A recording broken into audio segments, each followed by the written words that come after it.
Alright, what's going on, guys? I'm coming back to y'all with another deck tech. This one's going to be in my brother's Black-White Tokens build. He built this deck because he wanted a deck to play in Modern and to play Magic with in general. But he didn't want something that was a very common deck, and I know Black-White Tokens isn't seeing as much play anymore. So we went ahead and we put together a Black-White Tokens build for him. So let's go ahead and start off with the land base. Four marsh flats, obviously, just a way to fetch out our lands. So let's go ahead and put that to the side. We can finally take the proxies out of here now that we have the actual marsh flats. For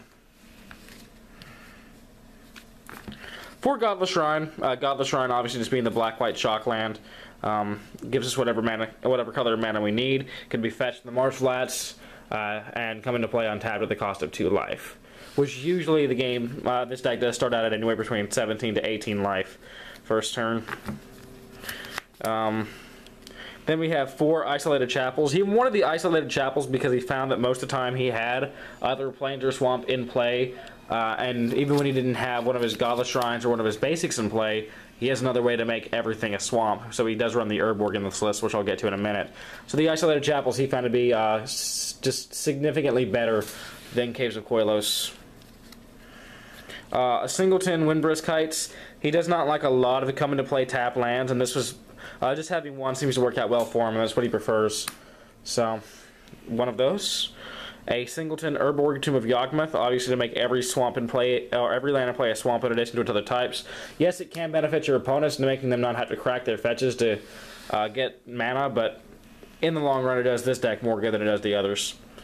Singleton Vault of the Archangel, because tap to add a colorless or pay 4, 2, a white and a black, to give your creatures Death Touch and Lifelink until end of turn. So, a great way to get ahead of the board once we have a board presence. And then 5 basic planes, which we went with the very pretty unglued planes. My favorite land of all time are the unglued lands, and I actually paid for every single card in this deck, so I went with what I personally liked best, and ended up him liking them quite a bit too. So then we have 1 Sorin, Lord of Innistrad, getting into the spells.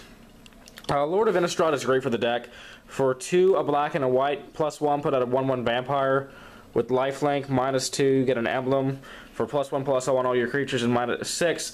Destroy up to 3 creatures and or other planeswalkers. Return and then return each card put into a graveyard this way to the battlefield under your control. So Sorin, he's just a great way for us to either make some guys, make our guys bigger, or get some guys from them.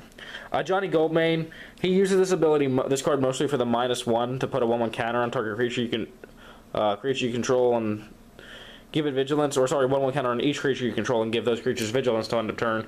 But the +1 can be relevant if you're really behind in the game, and obviously if you manage to get it to 6, correcting that -6 for an avatar is also pretty strong. So Goldmane is in there mostly as a way to make our creatures bigger. Then we run 1 Elspeth Tirel. I'm not going to go over all these too much. A lot of y'all already know what they do. I'll start with the cards that might be somewhat obscure, or that you might not be familiar with.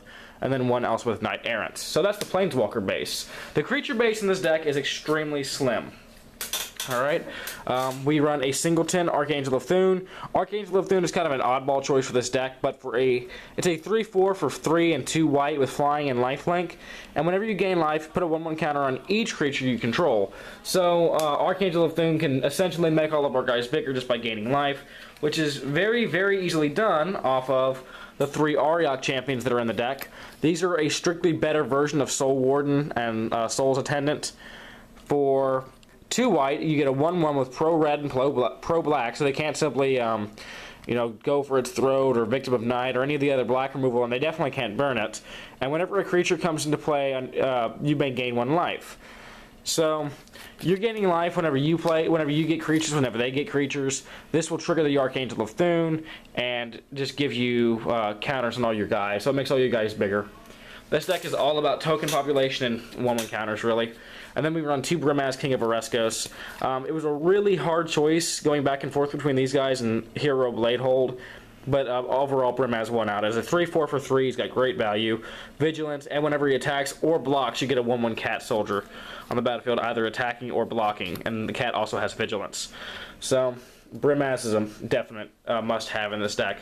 Obviously, Hero Bladehold is another option if you like that card better. For Anthems, we only run 3. We run the Intangible Virtue. No need for Honor the Pure, since not all of our tokens are white, although the vast majority of them are. No need for Glorious Anthem. 3 Intangible Virtues does the deck absolutely fine. And no complaints. +1/+1 in Vigilance to all our tokens for 2. How can you go wrong? I'm trying to work myself around the camera here, so I apologize if not everything is in frame. 3 Lingering Souls, obviously I get 2 guys for 3 and then Flashback for 2. Pretty good strong card. 3 Spectral Procession, no explanation needed on these guys. 3 Raise the Alarm, again, pretty standard stuff.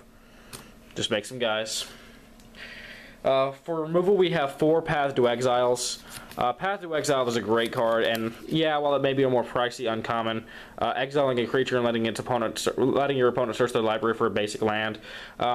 Sometimes they'll opt to go for it, but most of the time, what I've noticed is they've already either stacked their deck in a way that they prefer to keep it that way, or that they just don't have that many basics in their deck and they don't want to go fetch one out for whatever reason. So, yeah. Path to Exile is great. Now moving into the black spells, we have 3 Bitter Blossom. Expensive card to buy, but it was well worth the money. Now unbanned in Modern. For 1 and a black, you get a 1/1 fairy with flying every upkeep for 1 life. Best part is that we have this in play with Argyle Champion in play. We get a token, we lose a life, we gain a life, we trigger Archangel of Thune. Essentially what we get is we get a 2/2 flying fairy and everything else gets a bonus.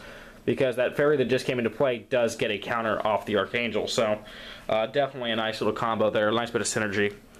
Then we run 4 Thoughtseize because taking cards from our opponent's hand is invaluable. And we run 4 Inquisition of Kozilek. Again, because getting cards out of our opponent's hand is just invaluable. Then we run a Singleton Move of Erebos for lifelink and to occasionally have to just get Brimaz out of the graveyard for 1 more guy. Or to get the Archangel out of Thune for 1 last hurrah. And then 2 Shrine of Loyal Legions, because it's a 2-drop artifact with, at the beginning of your upkeep or whenever you cast a white spell, put a charge counter on it, pay 3 and sack it. Put a 1/1 Colorless Mirror artifact token on the battlefield for each charge counter that was on Shrine of Loyal Legions. So, the Shrine is a great card in the deck. It's kind of a... I haven't seen it being played in a lot of decks, but my brother surely loves it. So, it's in here. Okay, moving into the sideboard now. There's still 1 proxy, and you'll know it when you get to it, but we have it coming in the mail. But we have 2 Celestial Dawn. These cards come in when we're in the mono red matchup, when they're blood mooning us, or even against the merfolk every now and again, when all the lands are getting Spreading Seas enchanted on them. So, Celestial Dawn making everything a plains that you control regardless, and non-land cards you own that aren't in play, spells you control, and non-land permanents you control are white. You may spend white mana as though it were mana of any color, and you may spend other mana as though it were colorless mana. So, Celestial Dawn is great for the red matchups and for the merfolk. 1 Lily of the Veil. Obviously, this is the proxy card, but we'll be getting the real one soon. Mostly comes in the deck for extra hand hate or making our opponent sack a creature. And if we can ever get it up to its ultimate, that's just icing on the cake. And I just spilled the sideboard all over the floor. So just give me 1 second while I pick this up, because this was a very much impromptu video. I did not really set this up. It's just kind of just figured why not. Okay, we have 3 Dismember for removal. If we need the additional removal, again, no explanation really needed on that one. Pretty common bit of sideboard tech. 3 Duress in sideboard. I really want to replace these, and I'm sure he would too, with 3 Blackmail.